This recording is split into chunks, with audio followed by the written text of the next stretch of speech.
mọ́dé lónìí orí mi àfi ọmọ olówó odùrọ̀mù ajípépé ṣeré ńlẹ̀ mi ṣe ẹ̀ bá ń kádé orí mi ò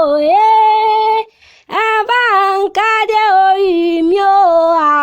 gbogbo èrò tí ń bẹ ní àyẹ̀ ẹ̀ bá ń kọ́kọ́ mi ẹ̀ bá ń kádé orí mi ò ẹ̀ bá ń kádé orí mi ò gbogbo èrò tí ń bẹ ní àyẹ̀ ẹ̀ bá ń kọ́kọ́ mi Latifat ló gbé mi dé àyìn ó ní kí n wá bóun polówó orí òun ó ní kí n wá bóun kádì orí òun Aṣíwájú Nurudeen ọmọ Karim tí ń sọjọ́ bí lónìí ó ní ìǹkí ọ̀pọ̀ ọdún aya rẹ̀ ni ó tẹ́wọ́ àdúrà síwájú kó mọ̀ ń sàmì àdúrà ó lóun ní ṣubú dànù ó lóun ní dẹni yẹ̀yẹ́ láwùjọ ó lóun ní sankú ìṣẹ̀dá rẹ̀ ò ní padà àlẹ́yìn rẹ̀ ó lóun ní fọwọ́ gbọ́mọ sí bàbá Khadija mọ́rọ́lá kẹ́kọ̀ọ́ pẹ́ bí pẹ́pẹ́ ti ń pẹ́ kó o dàgbà kó o tara àwájú kó o tùjára àwájú lọ Aṣíwájú Nurudeen olówó orí Latifat bàbá Khadija kó o gbó bí àwọn àgbà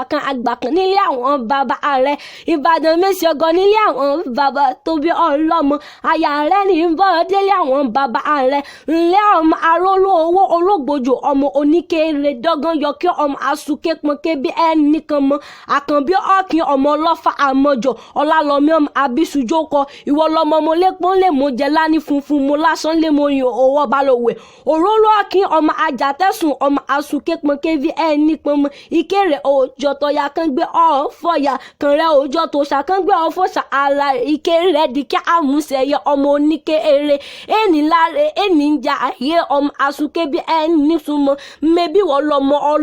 ọlálọ́mí ọmọ abisujókọ ìjàkadì ní oró òtọ̀fà ìwọ ò mọ̀ pé Ìbàdàn oníbánisọ̀rẹ́ àìkán ni lọ sógun ní ìjà gbóhùn lárùn